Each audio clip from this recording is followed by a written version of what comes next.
గాలైపోయాయి. Right కాబట్టి ప్రజలు తిరుగుబాటు చేస్తున్నారు. రైట్ రైట్ వీరేంద్ర బాబు గారు, మీ విషయంలోకి వస్తే అంటే మామూలుగా ఇప్పుడు రాష్ట్రంలో జరుగుతున్న అంశాలని మీకు సంబంధించినటువంటి మంత్రులు కూడా అక్కడికి వెళ్ళి కలవడం సరే, ఇక్కడ అధ్యక్ష మార్పు సంబంధించి కావచ్చు. ఇప్పుడు తెలంగాణలో అంశాలు తీసుకుంటే, ఎందుకంటే మీరు కూడా రేపు అధికారం రావాలనుకుంటున్నారు, ప్రజలు మీ మీద కూడా మంచి అభిప్రాయం పెంచుకున్నారు కాబట్టి 8 మంది ఎంపీలు 8 మంది ఎమ్మెల్యేలు మీకు అద్భుతమైనటువంటి రిజల్ట్ ఇచ్చారు. గతంలో దానికి పోల్చుకుంటే బీజేపీ కూడా కొంచెం పుంజుకుంటున్నటువంటి పరిస్థితులు చూస్తా ఉన్నాం. ఏంటి రాష్ట్ర ప్రభుత్వం తీరును చూస్తుంటే, అంటే రేవంత్ రెడ్డి గారి పరిపాలన విధానం చూస్తుంటే ఏమనిపిస్తుంది?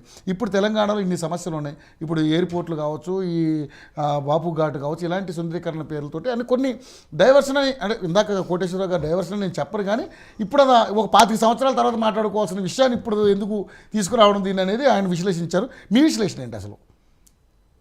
అందరికీ నమస్కారం అండి. యాక్చువల్గా ఇప్పుడు తెలంగాణలో జరుగుతున్నది, ఈ రేవంత్ రెడ్డి గారు ఎప్పుడు ఏం మాట్లాడతారు, గతంలో కేసీఆర్ గారు ఏం మాట్లాడతారో, ఎప్పుడు ఏం మాట్లాడతారో, ఎప్పుడు ప్రెస్ మీట్ మాట్లాడతారో తెలియని విషయంలో ఆ విధంగా అప్పుడు టీఆర్ఎస్ ప్రభుత్వం నడిచింది. ఇప్పుడు రేవంత్ రెడ్డి గారు ఏంటంటే, ఆయన నేను అనుకుంది చేసేస్తానని ఒక ఓవర్ కాన్ఫిడెన్స్ తోటి ముందలిపోతున్నాడు. ఎక్స్పీరియన్స్ లేదు కదా, ఆయన ఏ మంత్రి శాఖ చేయలేదు ఇంతవరకు, డైరెక్ట్ సీఎం అయినారు. సీఎం హోదా అంటే నేను ఏది చెప్పినా నడుస్తుంది, డిక్టేటర్గా నేను వ్యవహరిస్తాను, అవసరం వస్తే బుల్డోజర్లనే ఎక్కిస్తాను, అపోజిషన్ పైన బుల్డోజర్. ఇప్పుడు నువ్వు రాష్ట్రంలో ఏ రోజైనా పని చేసావంటే పని చేయలేదు. ఇప్పుడు అపోజిషన్లో లీడర్లు అంటే, నేను బీఆర్ఎస్ అంటున్నా, బీజేపీ, ఏ పార్టీ అయినా, ఇప్పుడు రాష్ట్రాన్ని మంచి ఆలోచించే వ్యక్తి ఎవరైనా ఉండని, అక్కడ అపోజిషన్ పార్టీ ఉండని, ఎవరు ఉండని, ఆలోచించి అందరూ ఎక్స్పీరియన్స్ క్యాండిడేట్స్ ఉన్నారు, వాళ్ళతో ఒకసారి సరే సంప్రదించడం కుదరదు. మీరు ఆలోచన చేసేటప్పుడు ఎదుటి వాళ్ళు కూడా జ్ఞానం ఉంది, ఎదుటి వాళ్ళు కూడా ఆలోచన ఉంది, ఎదుటి వాళ్ళు తెలంగాణలో పుట్టారు, తెలంగాణ గురించి ఆలోచించే శక్తి అందరికి ఉంది.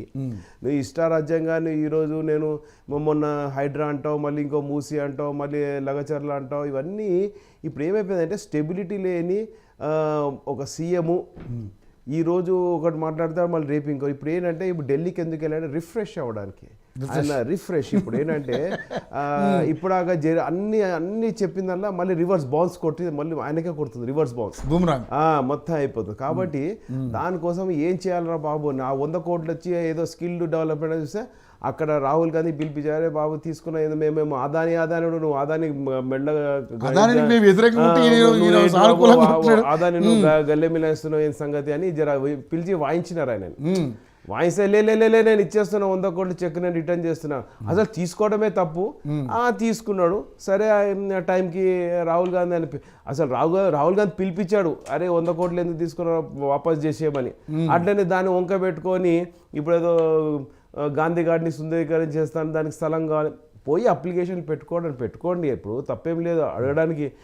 నువ్వు ఎయిర్పోర్ట్స్ అడుగుతున్నావు, ఆర్మీ స్కూల్ అడుగుతున్నావు, మళ్ళీ ఇంకేంటి గాంధీ ఘాట్ ఎక్స్పాన్షన్కి వెళ్తున్నావు, ఉన్నాయి ప్రాజెక్ట్స్, భారీ గాంధీ విగ్రహం పెట్టడం. అరే ఇప్పుడు ఆయన ఏమనుకుంటా అంటే, చిరస్థాయిగా గతంలో కేసీఆర్ గారు నేను ఏది చేసినా తెలంగాణ ఏమంటారు, ఇప్పుడు దేశానికి గాంధీ మహాత్ముడు ఎట్లా తయారయ్యాడో తెలంగాణకి కేసీఆర్ అనుకుని, ఇప్పుడు నేను రేవంత్ రెడ్డి నేను మహాత్ముడు అయిపోతానని అనుకుంటున్నాను. ఎవడు ఏం చేసినా కొంతకాలమే, ఎవడు చిరస్థాయి కాదు. ఏదో పెద్ద నేను ఇప్పుడు ఈయన కేసీఆర్ నేను సెక్రటేరియట్ కట్టాను, ఇంకా చిరస్థాయిగా గుజరాత్ లో మీరు పెట్టిన విగ్రహాన్ని ఏ విధంగా తీసుకోవచ్చు? ఆయన కూడా చిరస్థాయిగా నిలబడిపోవాలనే కదా కట్టింది. ఇప్పుడు మీరు ఒకటి గ్రహించండి, సర్దార్ వల్లభాయ్ పటేల్ కాంగ్రెస్ సంబంధించిన వ్యక్తి కాకపోయినా కానీ బీజేపీ ఇప్పుడు ఒక వ్యక్తి ఈరోజు తెలంగాణ నుంచి ఉంది, ఈరోజు తెలంగాణ ప్రజలు ఇంత సుఖశాంతులతో ఉన్నారంటే ఒక దేశభక్తి. సర్దార్ వల్లభాయ్ పటేల్ 2 ముక్కలు దేశాన్ని 3 ముక్కలే దాన్ని కాపాడిన వ్యక్తి అతను. ఏదైనా ఒక చరిత్ర మనం చెప్పుకోవాలి, వ్యక్తి మనిషి ఎక్కడ ఉండని దేశాన్ని 3 ముక్కలే దేశాన్ని అన్ని జతపరిచి దుర్మార్గులని ఆ రోజు మరి నెహ్రూ గారు ఎంత ఆపోజిట్గా చేసి దానికి జమ్మూని, ఇప్పుడు చూడండి జమ్మూని కుంపటం చేసి పెట్టాడు ఎవరు, నెహ్రూవే. ఆ రోజు సర్దార్ వల్లభాయ్ పటేల్ ఈ నిజాం సర్కార్ని మనం ఆపకపోయింటే ఈరోజు తెలంగాణ ఉండేదాన్ని నేను అడుగుతున్నా. సో సర్దార్ వల్లభాయ్ పటేల్ గారి దగ్గరకు వచ్చి మాట్లాడే బదులు ఆ వ్యక్తి అనే ఏ పార్టీకి ఉన్నా ఏదున్నా దేశాన్ని ఈ రోజు నిర్మాణం చేసి దేశాన్ని ఈ విధంగా నుంచోబెట్టిన వ్యక్తి అంటే సర్దార్ వల్లభాయ్ పటేల్. సో తెలంగాణ నుంచి అంటే పివి నరసింహారావు గారు ఏ విధంగా తెలంగాణ, సో ఇట్లా కొంతమంది వ్యక్తులు ఉంటారు. ఆ వ్యక్తిలో నేను అంటే అది అంత కాని పని. ఇప్పుడు వీళ్ళందరూ స్వార్థం లేని మనుషులు. ఇప్పుడు అంబేద్కర్ గారి విగ్రహం అంత పెద్ద విగ్రహం కేసీఆర్ ఏ మోటితో పెట్టుంటారంటారు? చూడండి, అదంతా కేసీఆర్ గారు అంబేద్కర్ గారిని అంత పెద్ద విగ్రహం పెట్టి ఆంధ్రాలో కూడా ఉంది. మరి ఆంధ్రాలో కూడా అదే స్థాయిలో పెద్ద విగ్రహం. అదే ఒక మూమెంట్, తెలంగాణ మూమెంట్ లో ఆ సెక్రటేరియట్ దాంతో పాటు సెక్రటేరియట్ కూడా ప్రేమని పెట్టారు. Doctor Ambedkar B R Ambedkar secretariat భవనం అని పెట్టారు. సో అది వాళ్ళ విజ్ఞప్తి, వాళ్ళకి వదిలేద్దాం. అది పార్టీ వ్యవహారం. ఆ టైంకి ఏ విధంగా జరిగింది. ఇప్పుడు రాజీవ్ గాంధీ ఇంటర్నేషనల్ ఎయిర్పోర్ట్ ఉంది మన దగ్గర. సో ఇది కూడా కాంగ్రెస్ కూడా పార్టీ వ్యవహారం. ఇప్పుడు సెక్రటేరియట్ ఎదురుగా రాజీవ్ గాంధీ బొమ్మ పెట్టారు మన. ఎందుకండి ఆయన రాజీవ్ గాంధీ, ఆయన యాక్సిడెంటల్ ప్రైమ్ మినిస్టర్, ఆయన మన దేశానికి హెలికాప్టర్ పైలట్ గా పని చేసుకుంటూ వచ్చి ఆయన తీసుకొచ్చి మన తెలంగాణకు మనకు రుద్దుతున్నారు. సరే పోనీ, వాళ్ళ పార్టీ వాళ్ళు ఏదో పెట్టుకున్నారు అక్కడ. ట్యాంక్ బండ్ స్టార్టింగ్ లో ఏమో తల్లి, తర్వాత కొడుకు, జీపీఓ దగ్గర ఏమో తాత, లైన్ ఇట్లా అట్లా. వీళ్ళు కాంగ్రెస్ వాళ్ళు వస్తే విగ్రహాల పూజ బాగా చేస్తారు. అట్లాగే అది కూడా ఒకటే కుటుంబం, మళ్ళీ దేశభక్తులే కాదు, కుటుంబం గాంధీ. అసలు గాంధీ ఏదో మనకు తెలియదు, కానీ గాంధీ ఫ్యామిలీ నిజంగా వాళ్ళు అసలు ఏ జాతికి సంబంధించినారు, మళ్ళీ అంటే మన తప్పు, అమ్మో జాతి అడిగాడు, కులం అడిగాడు, ఇవన్నీ మళ్ళీ అంటారు. కానీ ఒకసారి పోయినప్పుడు టోపీ పెట్టుకుంటాడు, ఒకసారి జంజం వేసుకుంటాడు, ఒకసారి నామాలు పెట్టుకుంటాడు. అసలు ఇంతకీ ఏంది అనేది కూడా నిజంగా దేశం మొత్తము ప్రజలందరూ సెక్యులర్ కూడా ఒక వర్డ్ ఉంటుంది సెక్యులర్ లో, సెక్యులర్ అని అంటారు. మరి ఏమంటారు మనకు తెలియదు, కానీ సెక్యులర్ కూడా దాని పరువు పోతుంది సెక్యులర్ వర్డ్. ఎందుకంటే ఇటువంటి వేషధారణ చేస్తున్నారు కాబట్టి. సో సరే, వాళ్ళ విజ్ఞప్తి చేద్దాం, దేశాన్ని మంచి చేయమని అడుగుతున్నాము.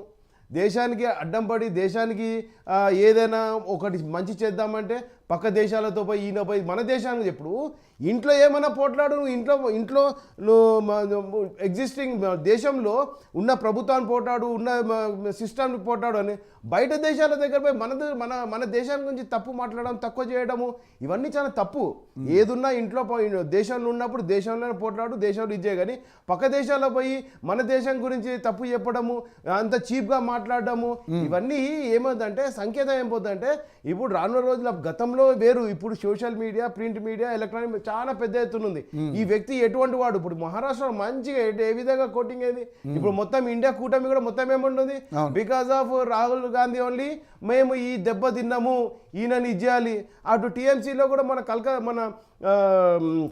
అక్కడ మన టీఎంసీ కలకత్తాలో కూడా, వెస్ట్ బెంగాల్లో కూడా ఎలక్షన్స్ జరిగితే ఆ టీఎంసీకి ఆపోజిట్ కాంగ్రెస్ క్యాండిడేట్ నుంచోబెట్టాడు. ఈయన ఎట్లా నుంచోబెడతాడు? ఎప్పుడైతే అలయన్స్ అన్నప్పుడు ఎందుకు నుంచోబెట్టాడు అంటే ఇప్పుడు వాళ్ళు ఏమంటున్నారు, మమతా బెనర్జీ ఇండియా ఫ్రంట్ ఉంటే ఇండియా ఫ్రంట్కి లీడ్ చేస్తే బాగుంటుంది, ఇటువంటి పప్పు సొద్దని వాళ్ళే అంటున్నారు. అంటే కూటమే తనలో అడుగుతుంది. సో ప్రజలు చాలా క్లియర్గా ఉన్నారు, ఈ కూటమి ఇవన్నీ ఒక్కటే కలిసి బీజేపీని ఢీ కొట్టడానికి ట్రై చేస్తుంది. కానీ కొండని ఢీ కొట్టడానికి ఎన్ని చక్రాలు చేసినా కొండని కదిలించలేదు. కాబట్టి ఇప్పుడు మనం తెలంగాణకు వస్తాము. తెలంగాణకు వస్తే రేవంత్ రెడ్డి గారు ఆయన హోంశాఖ ఆయన చేతిలో పెట్టుకున్నారు, ఎడ్యుకేషన్ మినిస్ట్రీ ఆయన చేతిలో పెట్టుకున్నారు. మరి ఇన్నిసార్లు మన తెలంగాణ రాష్ట్రంలో ఇన్ని గుళ్ళ డ్యామేజ్ అయినాయి. నేను ఎక్కువ డెప్త్ ఏం పోదు, డ్యామేజ్ అయిన తర్వాత కూడా ఆయన ఒక హోంశాఖలో మరి ఒక పిలిచి ఒక సమక్షం పెట్టి అటు ఎండోమెంట్స్ వాళ్ళు కానీ, ఇటు పోలీసు వ్యవస్థ కానీ, లా అండ్ ఆర్డర్ కానీ, ఎస్బీ వాళ్ళకి కానీ వీళ్ళందరూ చెప్పి చాలా జాగ్రత్త ఉండండి. ఆ 150 మందిని అయితే హోటల్ నుంచి పంపించారో వాళ్ళందరూ వెరిఫికేషన్ చేసి వాళ్ళని పట్టండి, లోపల ఒక ప్రెస్ మీట్ పెట్టి ఒక చెప్పేసి ఒక స్టేట్మెంట్ ఇచ్చారు. మీరైతే రోడ్ల మీద తిరిగారు కదా.